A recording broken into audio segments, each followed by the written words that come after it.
Does standing up and speaking in front of a bunch of people make you excited, but also a little bit anxious at the same time?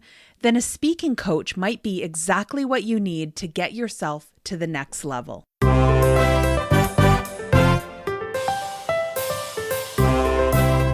Welcome to Fox Talks Business Podcast with your host, Tanya Fox. Tanya has been an entrepreneur for over 20 years, owning retail, service, and franchise. She holds no punches and is never afraid to talk about the nitty-gritty. Together, you'll explore the good, the bad, and the motivational of business life, turning obstacles into opportunities and failures into successes. So grab your favorite drink and let's have some fun. Here's your host, speaker, crafter, and collaborator, Tanya Fox.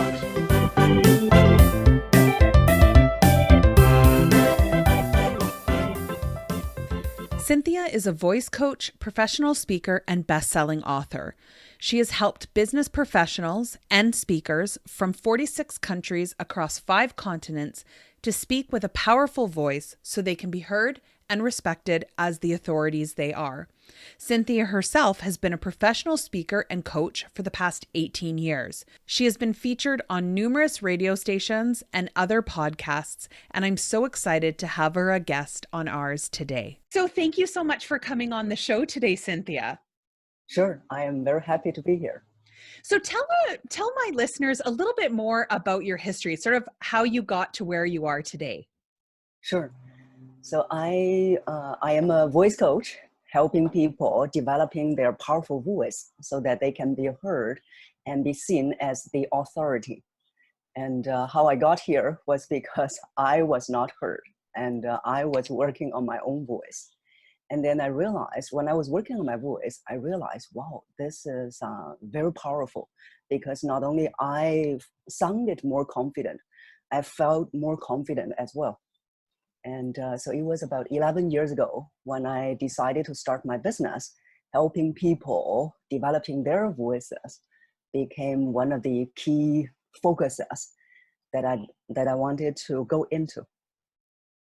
And so when you were trying to develop, like when you said that you weren't feel like you were being heard, tell us a little bit more about that. Like, what was it, just that you were afraid to speak up, or? There were so many reasons. One of the things was I didn't feel comfortable to be visible. And so in meetings, my boss in the first year, a performance review, she said, "Cynthia, when I hired you, I thought you were very capable. But how come this whole year that I never saw you speak up in meetings?" So then that's where I realized, to see is to believe. She never saw me to speak up. So that's one reason. And the other reason was I was not assertive. So these are the few reasons that I realized, I need to improve myself. So I started on a journey of self-improvement with many different things like mindset, presence, and voice was one of them. And that's such a key thing. Like, a lot of people it doesn't cross their mind that voice would be something that they would need a coach on, because they think, well, I have one and I open my mouth and it comes out, but there's a lot more to it than that. Yeah. So explain to us how we can use our voice. Yeah. So everyone has the potential in their voices, because when we talk about voice, it is, first of all, it is the physical vibration. So it is the mechanism that we can work on. One thing is that we want to correct the wrong way of breathing that most people have been doing. So that's one thing that we need to work on, which is, instead of like this breathing, we want to have a deeper, stronger breath. And that's one thing that we can work on. And the other one is, for most people, their projection is coming from the throat up. And when the projection is coming from here, like what I'm demonstrating now, the voice becomes very thin and weak. So then we develop more vibration in the body. When they are able to do that, their voice will be much stronger, and they can project without shouting. Right. And I think that's an important thing to use, because especially for those people who talk a lot, whether that's in the corporate world or whether they're an actual speaker, having that voice healthy is so important, because if you lose your voice, I understand as a podcaster, if I lose my voice, that's it. Like, I've lost a lot. Yes, yes, yeah. So what are some of the tips you can give people to help them learn how to breathe better, but also learn how to speak? Because we hear that a lot, right? Don't speak from your throat. But Mm. it's a little bit, it's easy to say, but people go, well, where else do I speak from? Yes, yes. Yeah, so the first thing is, for most people, they thought that, oh, in order to have a good voice, I need to speak with a certain voice. But then if you do that, one is it's improper. Two is that you lose who you are. So we want to have the authentic and the proper production. So the very first step most people would ignore is to relax. Right. Also because that when we're nervous, you see that some of my clients, their voice will be trembling because of the nervousness and the lack of relaxation. So one thing also will help them, so-called speaking from the body, is relax and speaking from the body. Both can be done with this one exercise, which is you sigh at the same time, you sigh with a sound like, ah. So that's an exercise that people can do. It's relaxing, and also at the same time, you see the sound is very relaxed. Right. Yeah. So that would be a technique then that people could use before, say, they go into a meeting or before they're going to speak, as just, and that's very therapeutic. Like, I do that quite a lot just in normal days, right? And people usually like, what's wrong? Oh no, I'm just relaxing. Right. Yes, yes. I love that tip. Yeah, yes. So exactly, they can do that before they go into the meeting. So when people are like thinking that because some people need help speaking because, like you had said, they're very nervous, or they're very shy, and that happens a lot with people, I think, just in that mindset of that what I have to say isn't important, or it's going to be thought of as dumb or not Yeah. a smart question. What have steps, and I know you had said previously that you had sort of suffered with that, what sort of things did you do to help get over that feeling or those emotions? Yes, yeah, and also your observation was right on, because some of my clients, they will say that, oh, I'm afraid what I'm going to say is going to sound dumb. Also the fear of judgment, the fear of visibility for me back then, and also many of my clients. So what I did, one of the key things was, because when we are thinking about all these things, judgment, answer dumb, or being visible, our focus was all on ourselves. And when you are focusing too much on yourselves, then you wouldn't be able to speak up and get your voice heard. So one key thing that I did, and also I help my clients to do, is that shift your focus from yourself to the entire meeting.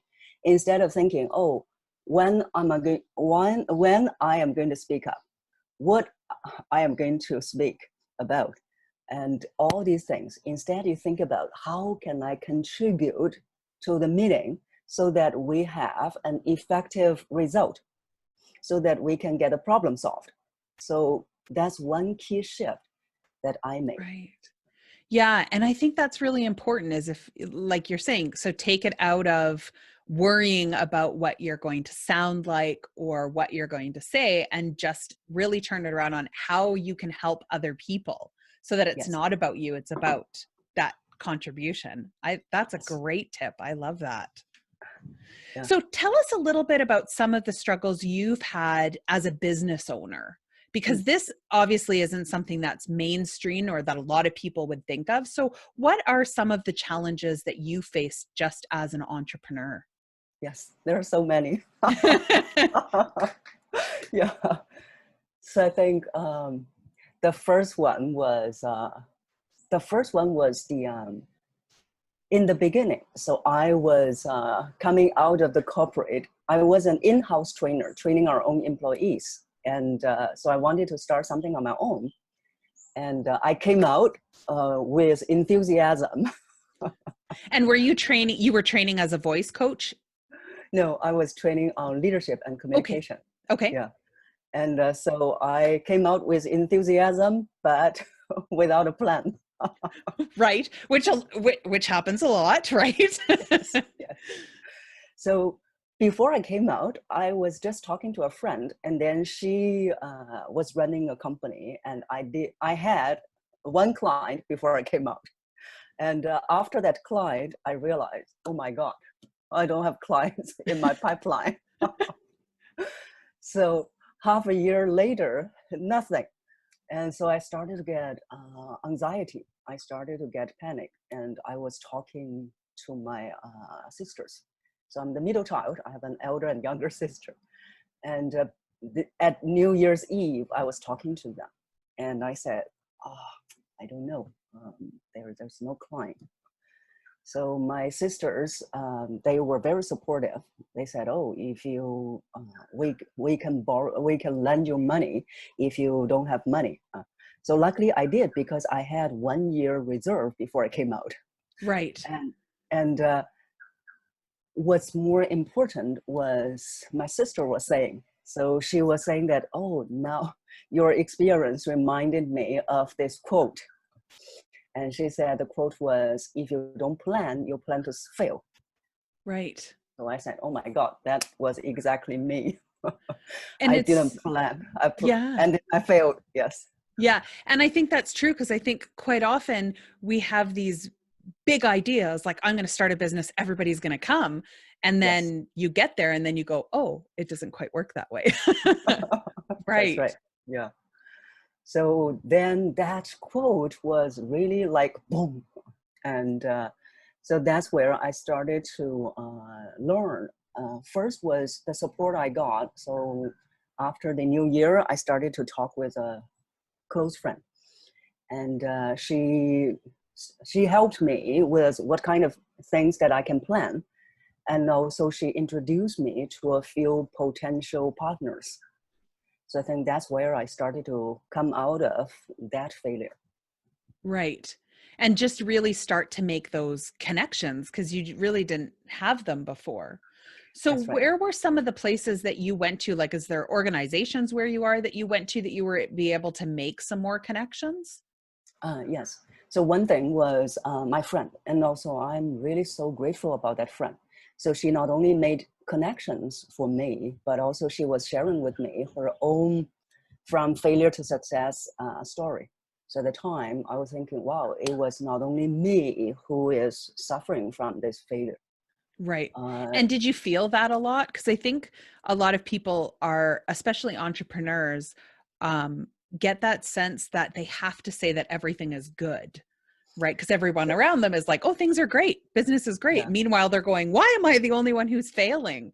So do you yeah. find that sharing your story like that going through that now causes you to want to share your story, those failure stories more to help other Yes, people? yes. Because the other thing was kind of also made me come out of the corporate with just enthusiasm. Right. Because I was listening to some motivational speeches. And those motivational speeches were telling me, saying that, oh, I had this struggle. And then once I overcame this struggle, I am free flowing and free flying. So I thought, oh, that's how things are going to be like. Right. But, but only when I came out, being an entrepreneur myself, then I realized it's not like that. So it's you have one struggle, one failure, and smooth sailing for a while. Then you hit another one. So it is constantly you have different issues, problems, challenges. So I Yeah. think that's the reason that I always share with people. Whoever asked me, I said just be prepared because this is not going to be smooth sailing with just one obstacle that you overcome. It is going to be constant. And this is where it tests you. It also grows you exponentially. Yeah. So, yeah. And I think that's true. I think, we you're right. We often hear those stories where people, go, I had this, colossal failure and then I hit stardom, and people are like, great, I just need to fail once and that's it. Like, and then I can make it. But it's true. It's something that happens over and over again. And I have found quite often that that's where my growth is. My growth is in those times where I'm like, this is not working the way I thought it was. Do Yeah. you find the same thing, that you have learned more in those moments? Yes, yes. And I was sharing that for the first year of being an entrepreneur, my growth was the sum of all these past 20 plus years. So Right. yeah, it was really the fastest route to growth. Yeah. Yeah. And so now when you are faced with a failure, because you've recognized that, how is it different now when you're faced with those obstacles? Um, Now you see, one of the things I have is expectation of the next failure. Right. So when you have expectation, then you know when it came, I said, okay, here it comes. And so I am more prepared. And now I also have more strategies, more tools to get myself out of it. And at the same time, if I cannot get out of it, I have friends, I have coaches and mentors whom I can lean to. Right. And we're hearing a lot more of that, of people that use coaches and mentors and stuff. And there's a lot, there's that, it's almost that double-edged sword where a lot of people push back from that. So how do you feel, what is your feeling about coaches and mentors and when you need them? Because a lot of people Yeah, think, well, I don't need them anymore, or yeah. it's a short-term thing. What is your perspective on that? Um, you know, there is a saying that we cannot become ourselves by ourselves. And if we want to become a better version of ourselves, even if we just become more objective about what we are going through, we need someone who has been there and done that to help us. Because all we can do is we can only reach certain place by ourselves. But if you want to break through that certain level, going up, I really believe that we need help. It's not, it's not that we are not capable. We are capable, but there are things that we don't know what we don't know. We can't see what we can't see. And I don't see that as just getting a coach or a mentor, but I see that as education, as investment. So I am, from my dad, he is always paying very much attention to education. So that's the same for myself. I'm even now, every year I attend a lot of self-improvement courses, all kinds of improvement, all kinds of development. And so that's why I really believe in getting a coach, getting a mentor. If you want to go far, if you want to go even farther.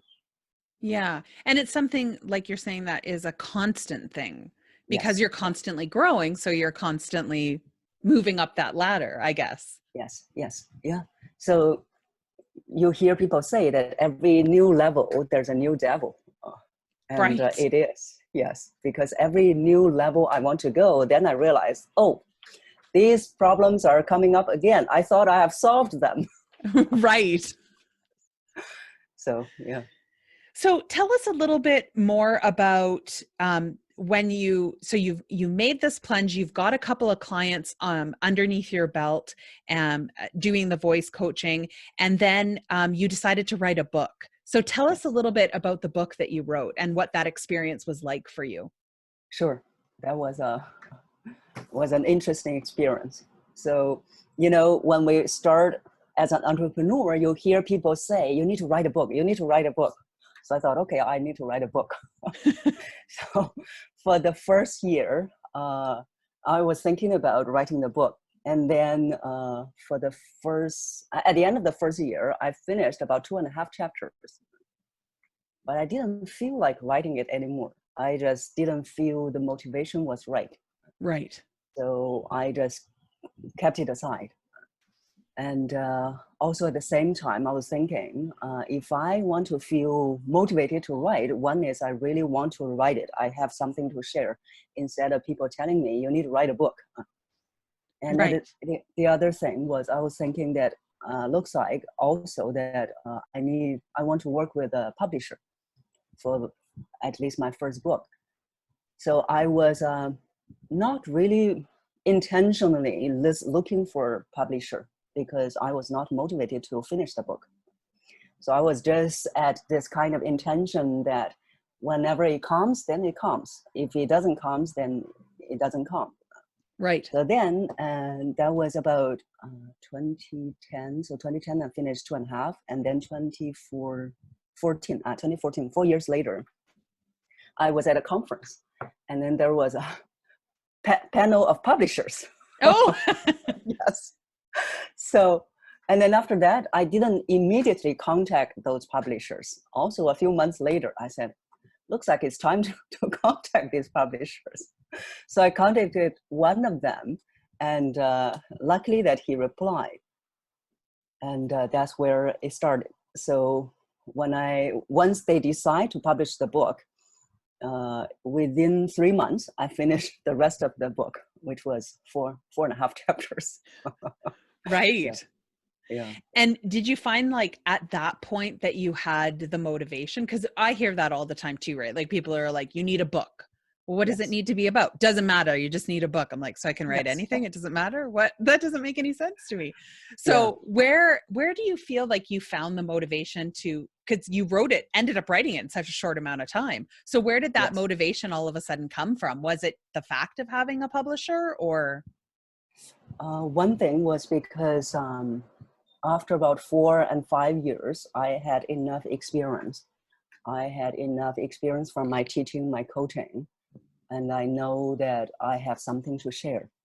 And the other one was I didn't know where it came from, but one day I was walking on the street, and all of a sudden I was thinking, oh my God, if I die,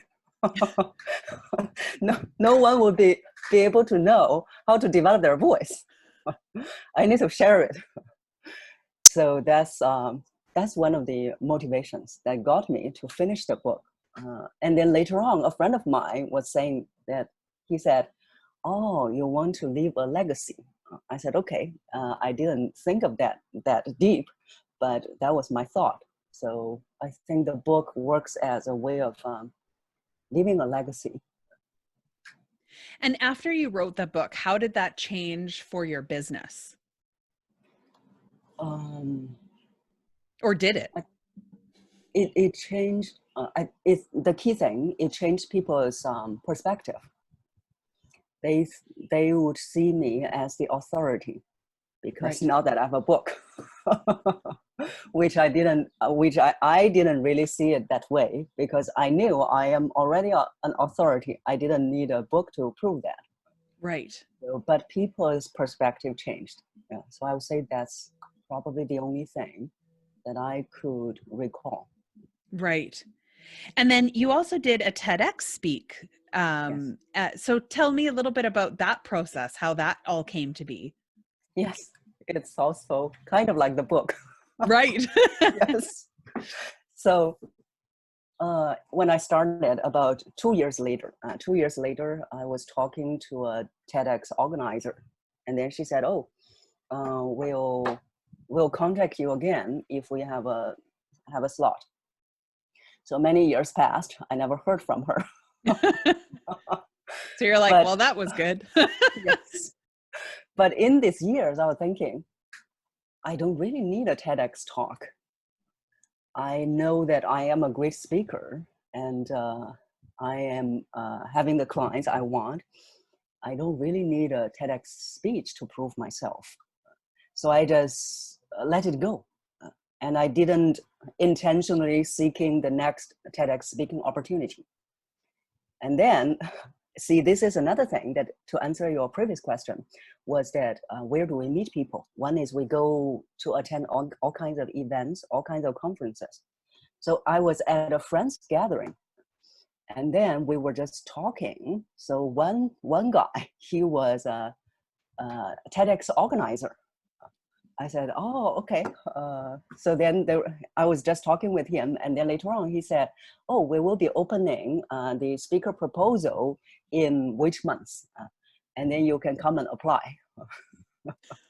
So that opportunity just came, and then I applied and I got the opportunity. Right. So that's how it happened. And it's funny that I always feel that the universe tends to do that to us. It sticks us in the situations when we need them. And Yes. sometimes, just, they always say, I was in the right room at the right time. You hear people say, but it's really true that that does happen. Yes. And I was thinking maybe because that I am ready. Maybe because back in 2012, when I met that TEDx person, I was not ready. So I think that was another kind of logical explanation that I was telling myself. Right. Yeah. So what would you say people should look for a voice coach for? What is your target audience? Because I know there's some people who might be listening that say, I talk a lot for work, but I know how to use my voice. So Yeah. when can you when would you let somebody know, here's what you should be thinking about? Yeah. So there are a few cases that people realize that there's something they can work on their voice. One is that for my clients who are nervous, who need to speak on Zoom, over the phone, or in meetings, in presentations, when they were nervous, they realized their voice was not in control. Either is trembling, or pace goes fast, or the pitch just goes high. And it can be just in the beginning of the presentation or the conversation for 5 to 10 seconds. But that puts them in disadvantage, and people may not see them as the authority. So that's one scenario that people would come to me for. And the other one is that when they're in meetings, they also realize that they're not heard, either because that they were like me, that they don't feel comfortable to be visible, or they don't have a powerful voice. Or there's another situation. Some of my clients, they were so powerful, they were too loud, and people feel that they didn't have a chance to even speak. So that's another scenario. So in meetings, Right. yeah, there are And you also probably hear that a lot more. Like, my husband has a booming voice. He yes. never needs a microphone ever. Like, his whispering is normal talking, I find, which has served him well in some scenarios, but in Yeah, others, in a yeah. group setting, it's horrible. There's Yes. no such thing as whispering with him. Yeah. So some of my clients, they came to me because people were giving them feedback. They said that either, oh, you sound too aggressive, or you never give other people a chance to speak. So then they realized it was not effective for them. So then they were thinking, oh, maybe there's something that I can do about it. Yeah. So And I think there's probably a lot of people out there who it doesn't dawn on them that a voice coach could help them on the otherwise. Like, we think of those people that are nervous or yes, have problems standing up. We don't think of the other side of it.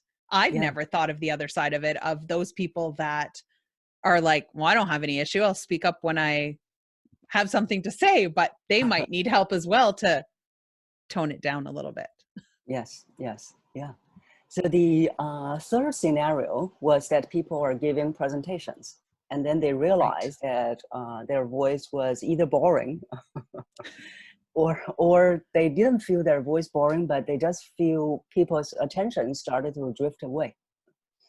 So that's the third group, people who give presentations or they speak in conferences. Right.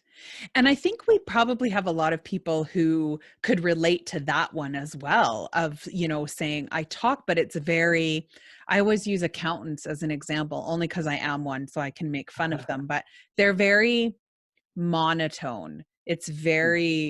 There's no inflection anywhere. It's just very almost flatlined and toneful.